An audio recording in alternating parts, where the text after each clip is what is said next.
Upon news supported by Nepal Telecom. Nepal telecom राष्ट्रको सञ्चार।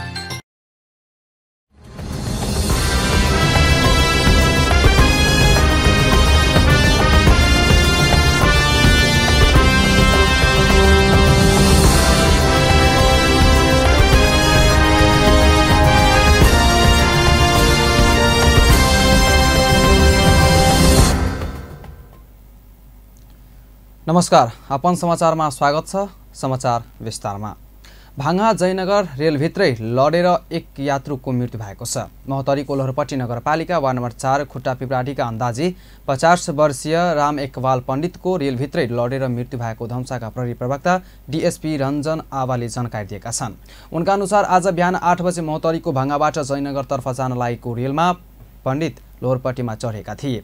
TT रेलको कन्ट्र्याक्टरले टिकट चेक गर्न जाँदा अचानक रेलको डिब्बाभित्रै लडेर उनको मृत्यु भएको डीएसपी आवाले जानकारी दिए। मृतक पण्डितको शव पोस्टमार्टमका लागि प्रादेशिक अस्पताल जनकपुरमा राखिएको छ। घटनाबारे थप अनुसन्धान गरिरहेको प्रहरीले जनाएको छ। सोमबार मृत भेटिएका महोत्तरी लोहरपट्टी नगरपालिका वार्ड नम्बर 3 महोदयाका 22 वर्षीय राधे सहनीकी श्रीमतीको पनि मृत्यु भएको छ। सख्त घाइते अवस्थामा फेला परेकी 20 वर्षीय अस्मिता शर्माको प्रादेशिक अस्पतालमा उपचारका क्रममा सोमबार राति 11 बजे मृत्यु भएको इलाका प्रहरी कार्यालय सखुवा महेन्द्रनगरका प्रहरी निरीक्षक दीपक कार्कीले जानकारी दिए। राधे सोमबार बिहान धनुषाको छिरेश्वरनाथ नगरपालिका वार्ड नम्बर 3 पकडिया स्थित सडक छेउको गहुँ खेतमा मृत फेला परेका थिए। 4 महिना अघि राधे र पकडियाकी अस्मिता बीच प्रेम विवाह भएको थियो। विवाह पश्चात दुवैजना छिरेश्वरनाथ नगरपालिकाकै महेन्द्रनगरमा डेरी गरी बस्दै आएका थिए। प्रहरी निरीक्षक कार्कीका अनुसार सोमबार राति 10 बजेतिर केही साथीसँगै ससुराली घर पकडियाबाट महेन्द्रनगर डेरामा जाँदै थिए। ज5 प 7800 नम्बरको मोटरसाइकलमा श्रीमती अस्मितालाई लिएर हिँडेका राधे बिहानी ससुराली घरबाट करिब 1.5 किलोमिटर दूरीमा मृत भेटिएको थियो। मोटरसाइकल दुर्घटनामा भएर उनको मृत्यु हुन सक्ने प्रहरीले जनाएको छ। घाइते भएकी अस्मितालाई भने अर्को मोटरसाइकलमा रहेका 3 जना साथीले माइतीमा पुर्याइदिएका थिए। माइती पक्षले अस्मितालाई उपचारका लागि प्रादेशिक अस्पतालमा भर्ना गरेका थिए। मृत भेटिएको ठाउँमा त्यहाँ मोटरसाइकल दुर्घटना भएको जस्तो देखिएको थियो। तर दुर्घटनामा परेको मोटरसाइकल लिएर सँगै पुगेका युवाहरू अस्मितालाई माइती पुर्याएर भागे पाइएको छ। प्रहरीले भागेका 3 जना युवालाई सोमबार दिउँसो नियन्त्रणमा लिएर सोधपुछ गरेको छ। राधेले चलाउँदा दुर्घटना भएको मोटरसाइकल भन्ने अन्य साथीले रहेको खुलेको छ।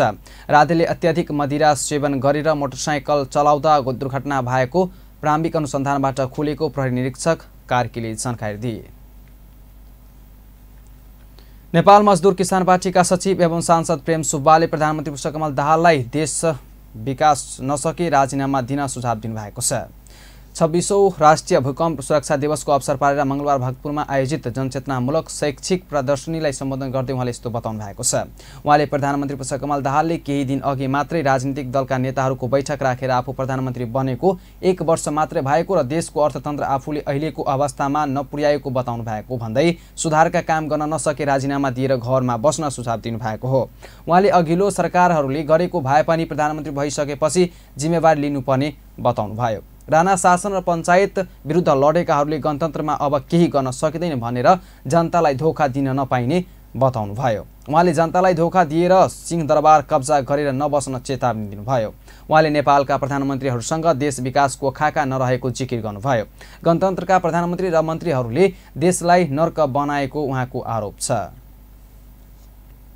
यस्तो नेतृत्व भएसम्म हेर्नु सारा युवा विदेशमा अस्ति मात्र हामीले पत्रिका थाहा पायौं 2318 जना 1 वर्षमा डाक्टर विदेश पठायो सरकारले। हामीले उपचार गर्नु पर्दैन। अब नेपाली जनताले यहाँ जन्मायौं, हुर्कायौं, पढायौं, डाक्टर भइसकेपछि सरकारले विदेश पठाउने असल चरित्रको प्रमाणपत्र दिने फेरि सरकारको काम। हामीले भने तपाईको काम के हो भन्दाखेरि विदेश जाने डाक्टरको लागि असल चरित्रको प्रमाणपत्र दिने रे। अनि परराष्ट्र मन्त्रीलाई सोध्यो तपाईको काम के हो भन्दाखेरि राजधानी बाँड्ने रे। कस्तो लाज मर्दो हेर्नुस् हाम्रो मन्त्रीहरू प्रधानमन्त्रीहरूको काम। परराष्ट्र मन्त्रीले त अर्थ कूटनीतिलाई अगाडि बढाउने हो। विदेशमा कस्तो प्रविधि छ, कस्तो अर्थतन्त्र छ, त्यहाँबाट हामीले कसरी ल्याउने हो त्यो प्रविधि, हाम्रो देश कसरी विकास गर्ने। परराष्ट्र मन्त्रीले अस्ति एउटा बैठकमा मलाई अहिले साह्रै गाह्रो छ, दिनको 7,000 पासपोर्ट वितरण गर्नुपर्छ अरे। धेरै राम्रो गरिस् भनेर भन्यो हामीले, देशलाई नर्क बनाउनेहरू।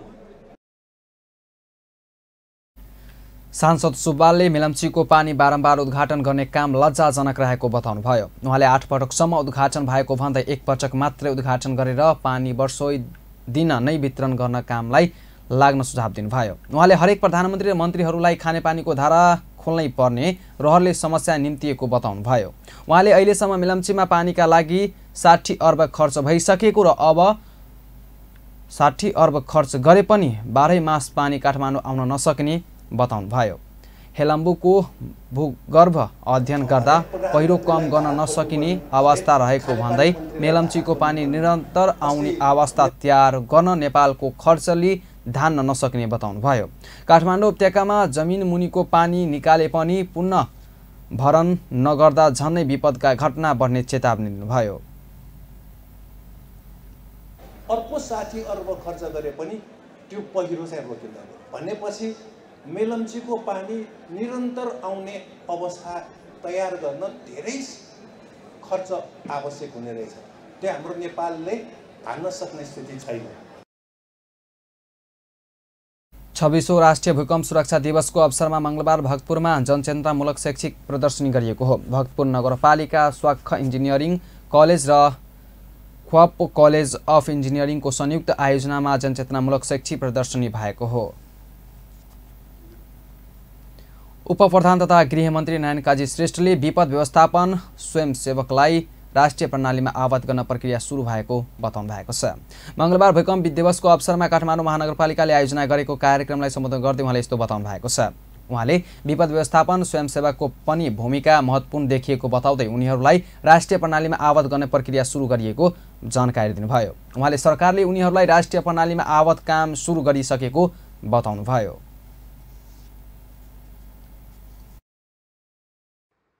विपद व्यवस्थापनमा स्वयंसेवकहरूको पनि भूमिका हुन्छ। स्वयंसेवकलाई राष्ट्रिय प्रणालीमा आबद्ध गर्ने प्रक्रिया सुरु भएको छ।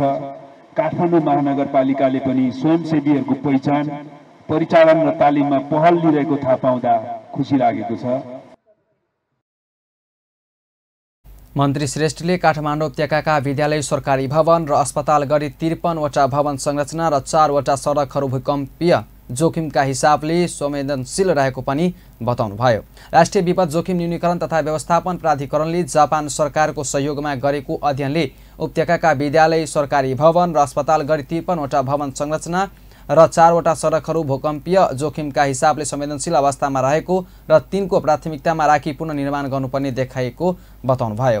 उहाँले पुनर्निर्माण गर्नका लागि 32 वटा विद्यालय भवनका लागि 1 अर्ब 63 करोड, 13 वटा स्वास्थ्य चौकीको लागि 38 करोड 74 लाख रुपैयाँ र 8 वटा सरकारी भवनको लागि 51 करोड 80 लाख रुपैयाँ र 4 वटा सडकको लागि 1 अर्ब 7 करोड रुपैयाँ आवश्यक पर्ने देखिएको बताउनुभयो।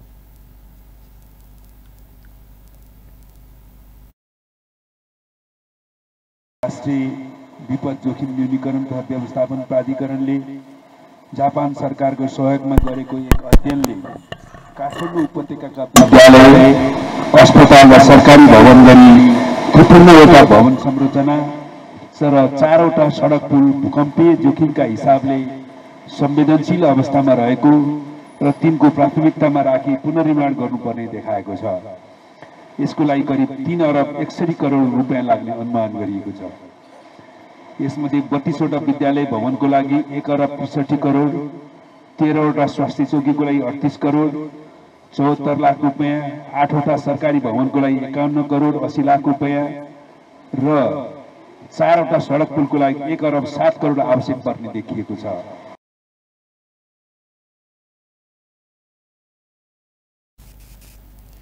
मन्त्री श्रेष्ठले विपदपूर्ण तयारीका लागि सङ्घ, प्रदेश र स्थानीय सरकार मिलेर काम गर्नुपर्ने बताउनुभयो। राष्ट्रिय स्वतन्त्र पार्टीले सवारी दुर्घटना न्यूनीकरणलाई उपाय अवलम्बन गर्न सरकारको ध्यान आकर्षण गराएको छ। मंगलबार सिंहदरबार स्थित भौतिक पूर्वाधार तथा यातायात मन्त्री प्रकाश ज्वालालाई भेटेर राष्ट्रिय स्वतन्त्र पार्टीका सांसद तथा नेताहरूले सवारी दुर्घटना न्यूनीकरण उपाय अवलम्बन गर्न सरकारको ध्यान आकर्षण गराएका हुन्। उनीहरूले ज्ञापन पत्र बुझाउँदै पार्टीकी सहमहामन्त्री सुमन श्रेष्ठले दुर्घटनाबाट हुने मानवीय क्षति सरकारलाई सामान्य लाग्न थालिसकेको हो भन्दै मन्त्री ज्वालासँग प्रश्न गर्नुभयो।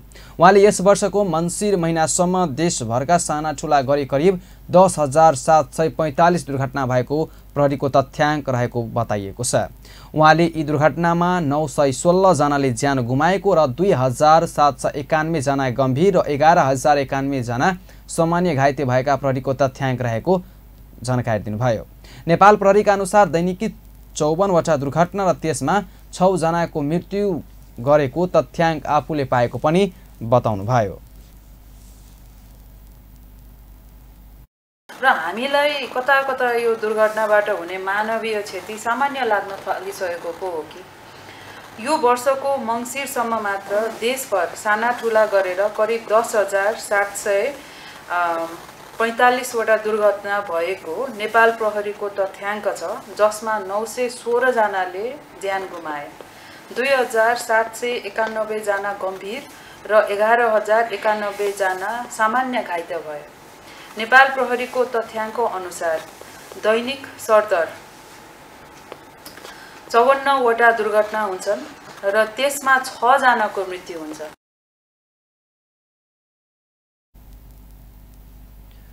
ज्ञापन पत्र ग्रहण गर्दै मन्त्री ज्वालाले सवारी दुर्घटनाको विषयलाई लिएर सरकार गम्भीर रहेको जानकारी दिनुभयो। उहाँले सरकारले समस्याको समाधान गर्ने गरी काम गरिरहेको पनि बताउनुभयो। उहाँले घटना भइसकेपछि त्यसलाई व्यवस्था गरेर सरकार जान नसक्ने बताउनुभयो। उहाँले सडकलाई खाल्डाखुल्डी रहित बनाएर सडक सुधारका कामलाई तीव्र दिएर र सवारी साधन परिवहनका कामलाई अझै व्यवस्थित गर्न तथा चालकलाई प्रशिक्षण दिने काम गरे पनि सवारी साधन दुर्घटनाको समस्या समाधान गर्न पहल गरिरहेको बताउनुभयो।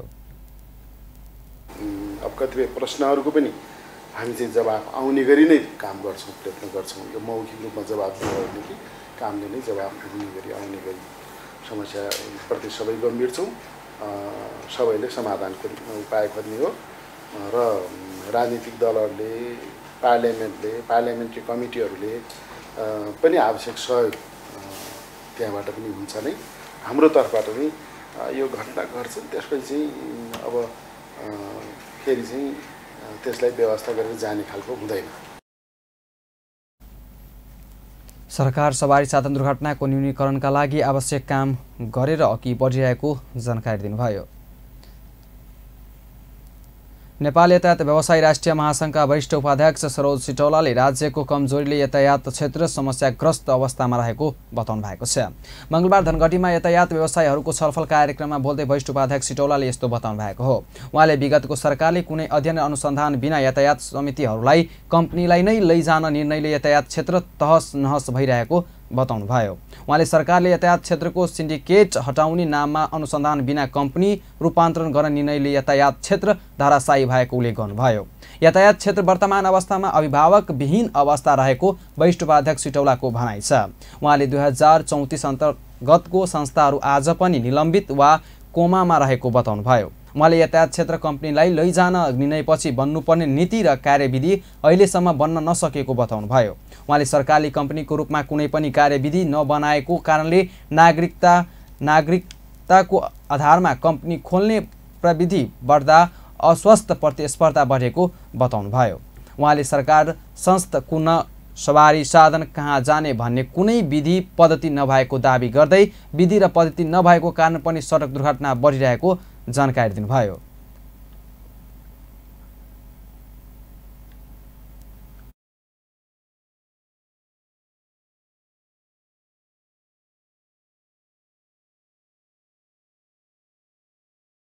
आजको 2080 साल आज माघको 2 गतेसम्म आइपुग्दा पनि सरकारले नीतिगत रूपमा कम्पनीको कार्यविधि कुनै पनि नबनाएको कारणले आज एउटा तपाईँ के भन्छ भने नागरिकता लिएर कम्पनी रजिस्टर कार्यालयमा जानुहोस्, उसको गाडी बस केही पनि चाहिँदैन, उसको दर्ता गरिदिन्छ। त्यसले गर्दा अस्वस्थ प्रतिस्पर्धा भएर नेपालभरिको सवारी साधन अस्वस्थ प्रतिस्पर्धा छ। जो गाडी जहाँ जाने कुनै किसिमको वैज्ञानिक नीति वातावरण केही पनि बनेको छैन र राज्यबाट चाहिँ जुन किसिमले को स्पिड बढाउनु पर्थ्यो, त्यो स्पिड नबढाएकै कारण आज दुर्घटनाको पनि बिमाको नीति प्रश्न बनिरहेको छैन।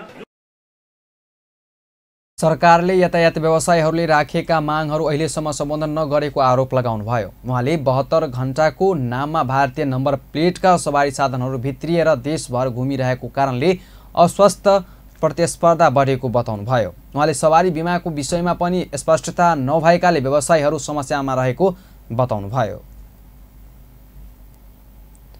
हस्त अहिलेलाई यतिकै। पल खबर तेज नजर हेर्दै अपन टेलिभिजन। नमस्कार।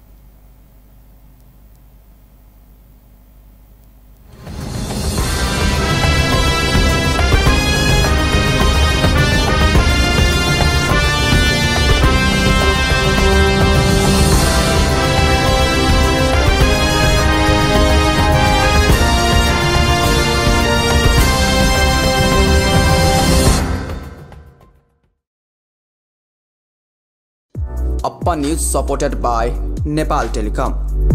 Nepal Telecom, राष्ट्रको संचार।